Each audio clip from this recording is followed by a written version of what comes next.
Welcome to Montreal Rocks.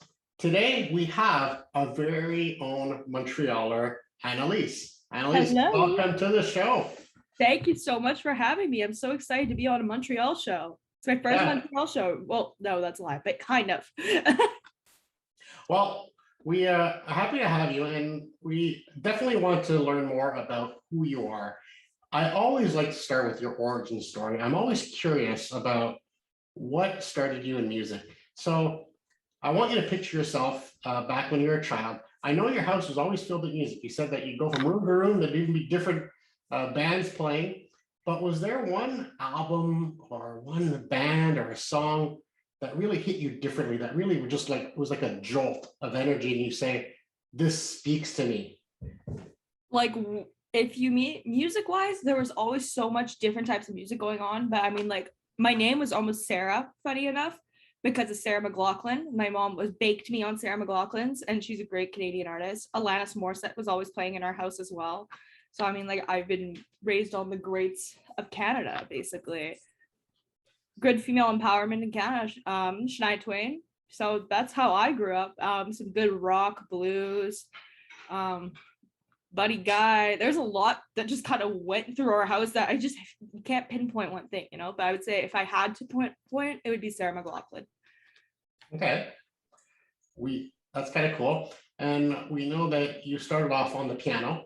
In fact, I'm looking right now at an old Instagram post, probably your third or fourth post. You're sitting, you look like you're about 2 years old, sitting at a tiny piano. Yes, that's me.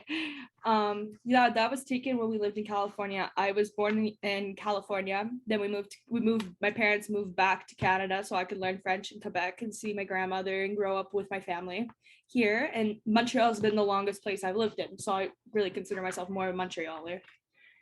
And that picture was taken then. Well, let's talk about a piano, because your piano, the family piano, is part of your heritage, a physical part of your heritage. What non-physical musical heritage did you get from your family?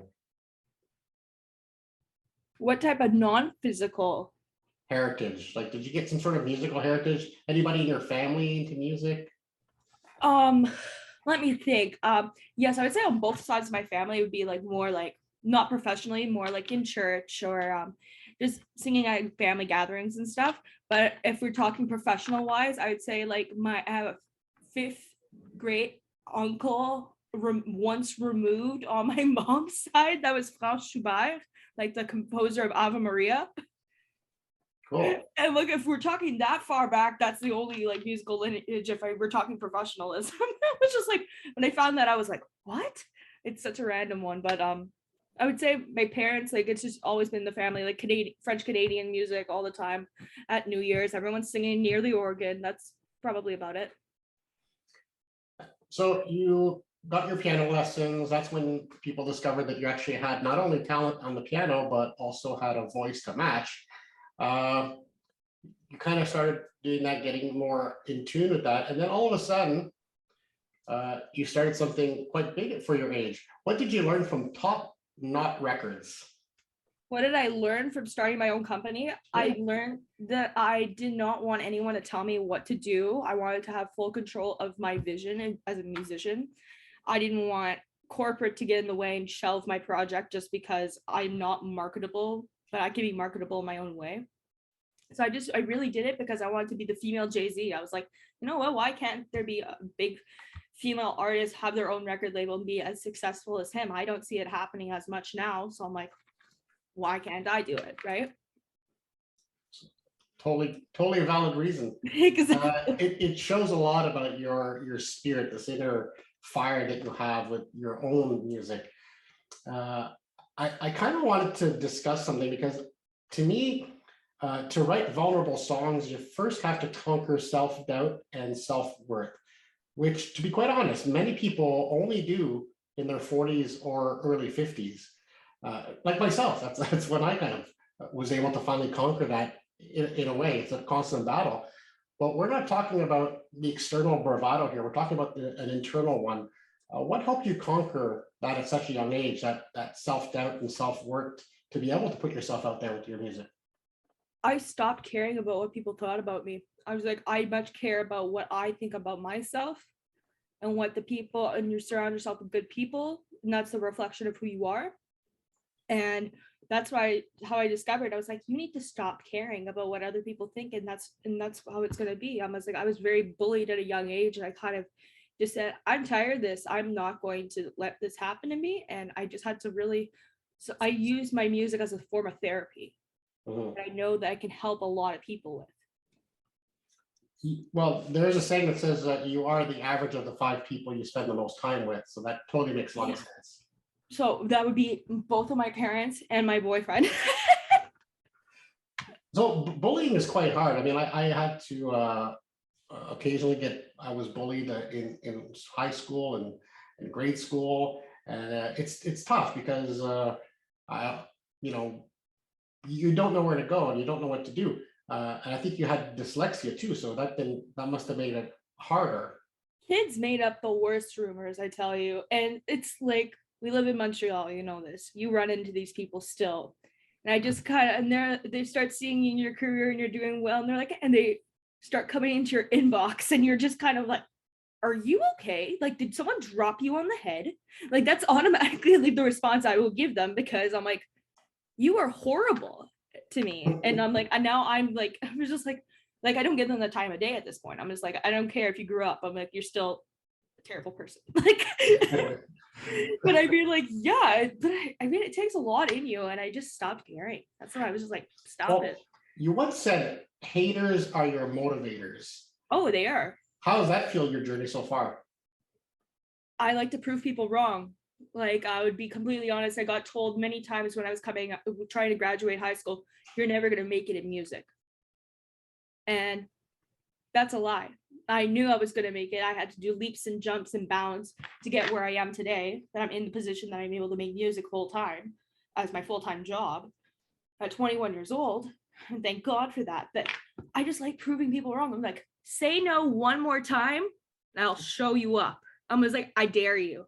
I was just like, do it. I was like, I just can't wait to walk into some of those places with this gold plaque holding it and be like, thank you for saying no. You were the fuel in my gas tank that got me to the finish line. It's like, thank you for saying no. It was like, I proved you wrong.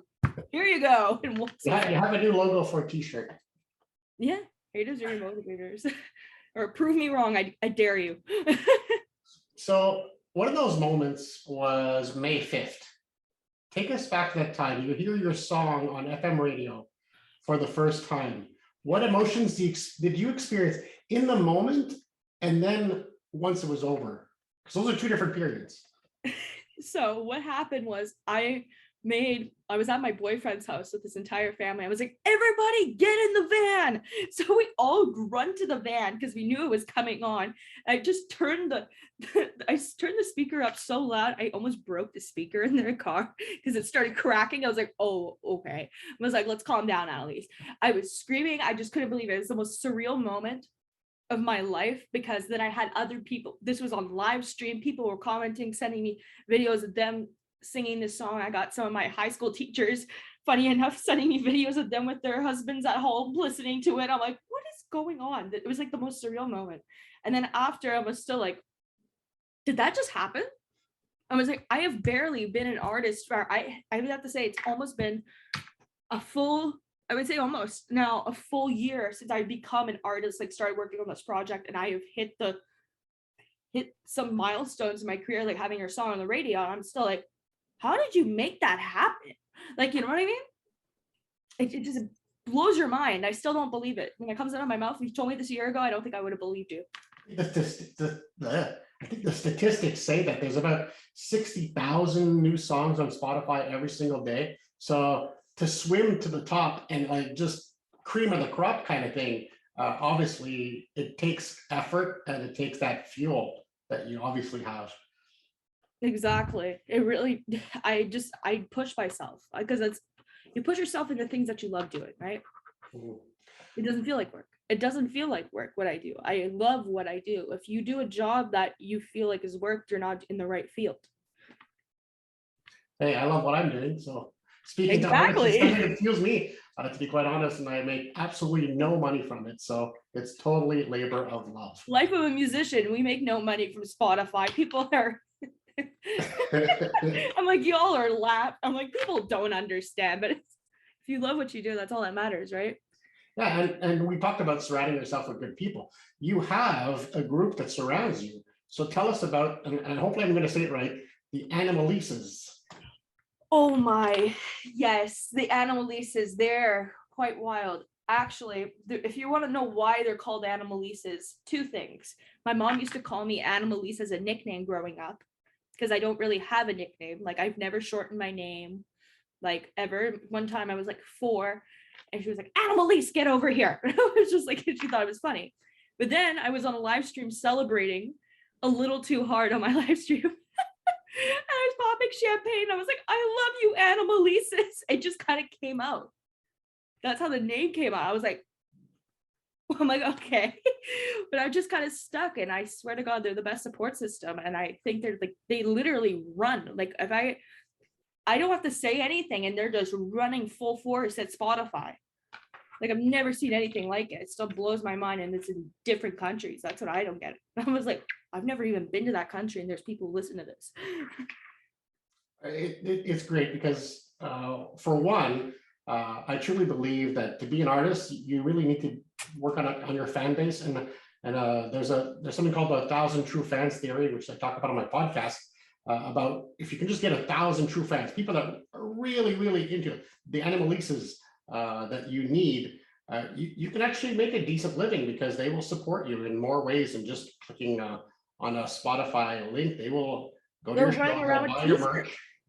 Yeah, they're running around with t-shirts. Like, I saw someone sent me a picture the other day. They were in I can't remember the name of the street in London, and they sent me a picture and they're wearing their Annalise shirt like this, just walking around casually. I was like, what in the world? Or someone was at a basketball game and they had their Annalise shirt on, and it's on the Jumbotron at the Washington Wizards game. I was like, what is going on? This is so crazy. This was just on a giant Jumbotron. Obviously, you're connecting in ways that we can't even understand. So that's great.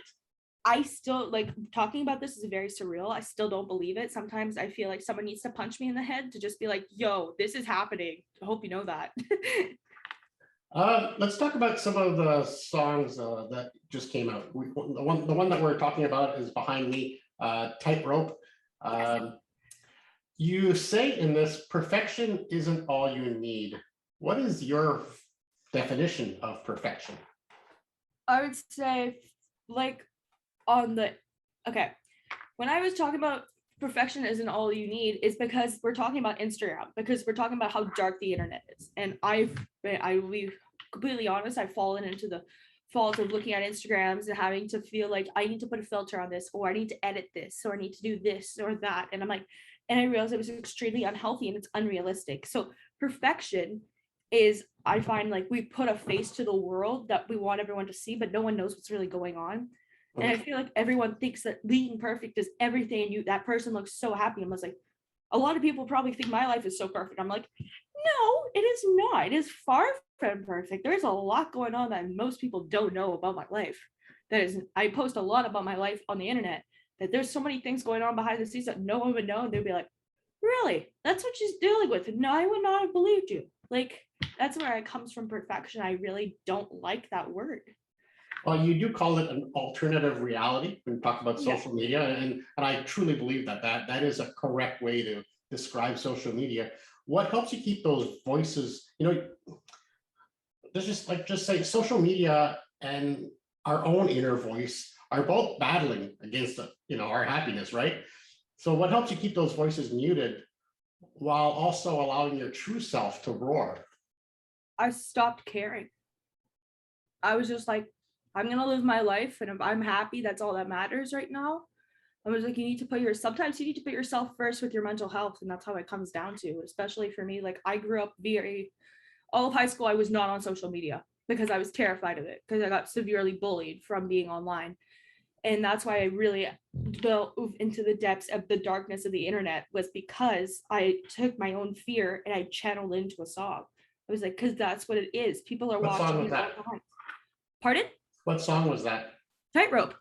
Oh, this one. Okay. Yeah, it's about how scary the internet is and how you need to be, you feel like you're walking on a tightrope, because you say something wrong, you're automatically canceled. You say something you believe in, you might get canceled because someone else has a different view. At the end of the day, if this is how you feel, that's how you feel. Own it. Be yourself. Don't care about what people think about you. You should care about what you think of yourself. And if you're being a kind person. I know that you obviously, I can tell from the way you project yourself that you are a person that really truly feels that they can be themselves. I think you've kind of got that nailed down, and that didn't come easily. I'm sure you've had to overcome so many obstacles, like we said, our own inner feelings, the external stuff, the bullying. But at the end of the day, what makes Annalise the happiest? Music. The happiness is the energy you get from helping people, the smile that you put on people's face when you perform, transporting them into an alternate, in a happy way, in a different experience when you perform. For example, like if I have to put if I had to make a comparison, like I felt when I was a kid, my happy place was concerts. In a lot of ways, I was very lucky. My dad used to take me to concerts all the time, and he's my concert buddy. I don't go with friends, I go with my dad. So, for example, Taylor Swift, she brings to you in the show the experience. It's not only her singing the songs and telling you the stories that you relate to, it's an experience. And that's why I find the happiness in me is I bring the experience in the performance to others, and they feel happy. And they relate to someone that maybe they were too quiet to say something, but there's someone on this stage who's screaming what they wish they could have said. Yeah, definitely. I totally agree. I think music is a force for good. It could be a force for bad, but I think. Oh, I agree. For most people, I think if you're true to yourself, which I think you are, that's why you connect with so many people, and they see that authenticity, and they're able to have that connection because they feel some sort of camaraderie with the feelings that maybe they can't even put into words, but you can. And not only do you put it into words, you put it into a really dancey beat that you just want to jump around the house and dance all around while you're vacuuming or doing whatever the heck you want to do. Oh, exactly. It's a jumping song. It's a really good cardio song, honestly. Run on the treadmill to it because it has a certain beat that you can do it, and you just have to scream it at the same time. It works your, how do I say it? It works your cardio, and if you're a singer, it helps you with your singing and making sure that your what do you call it? What's it called again? Your stamina is done. Is good.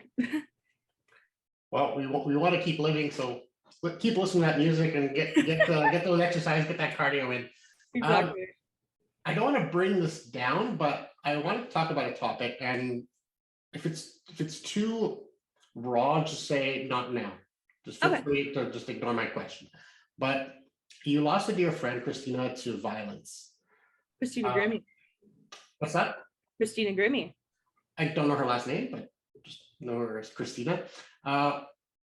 What more should be done to protect women from acts of violence? Especially, we could talk about either in real life or also at concerts and shows. God bless Christina, one of the best mentors I've ever had. I remember when sadly the incident happened, that I still, it gives me the chills as we speak about it, because it's hard to believe that happened, and I only met her maybe a year before, and oh God, such a tragedy. And there were so many ways that we could have prevented it. One of them is having security checkpoints in venues, for example, for women, but not only for women, for people. Everyone should be safe going into a concert. Everyone should get their bag checked. There should not be an issue. No one should be bringing a violent object into a venue. This is supposed to be a peaceful, fun event, family event most of the time that people can enjoy. Security, have that in place. Have security guards to guard the artists to make sure that no one is going to pull something absolutely insane like that happened. She had no security surrounding her, so therefore she had only her brother. Like, you don't have a a chance. You never thought that someone's going to pull a gun on you, especially when there's someone so kind and so caring and so open. And she was a very much an introvert in certain ways, and putting herself out there for her fans to meet them and hug them and just be there for them. And then this a tragedy like this happens. It all comes down to security protocols with the venues, the security companies. There's so many things that they could do. We just need to get a better gun violence law done. Thank God, like, just needs to be done. We can't just be bringing in violent objects to a concert. It's absolutely heartbreaking, and that should have never happened. It was a tragic event, and it breaks my heart every time I think about it. Like, I think in certain ways the reason I am in music, it's like Christina really helps me. Like, I feel like she sometimes watches over me in a way to me, like, am I really making the right decision? And sometimes I feel like there's that one person who's sort of like, yep, you're doing the right thing, you know? So that's my view on, there's so many ways to prevent it, and it's so sad how it happened. It breaks my heart. And I think the whole Astro World tragedy just kind of highlights the need that, people have to be more aware.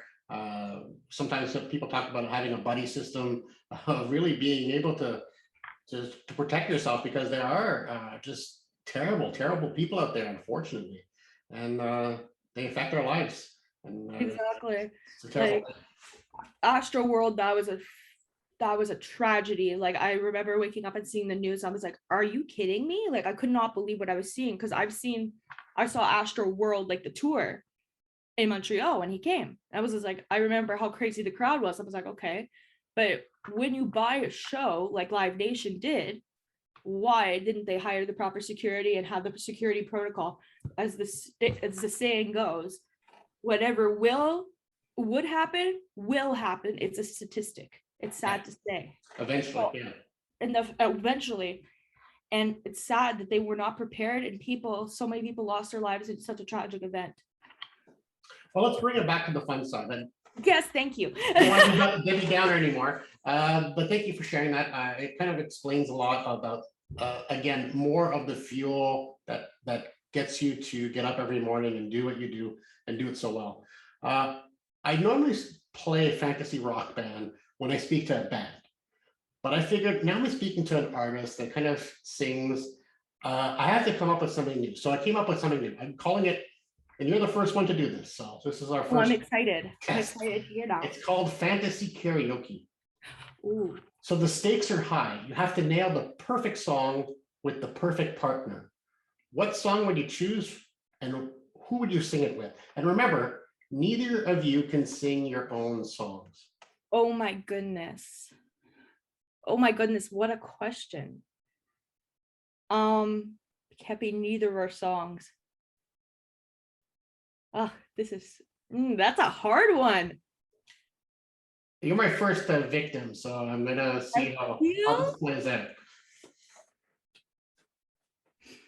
If I sang with Ariana Grande, we could sing Mama, I'm a Big Girl Now from Hairspray. All right. Because it's just such a crazy song. Or Suddenly Seymour from Little Shop of Horrors. That's wild. But not a lot of people will come up with that one. You've answered that awesomely, and we thank you very much. Looking forward to. You're planning to release something in the near future?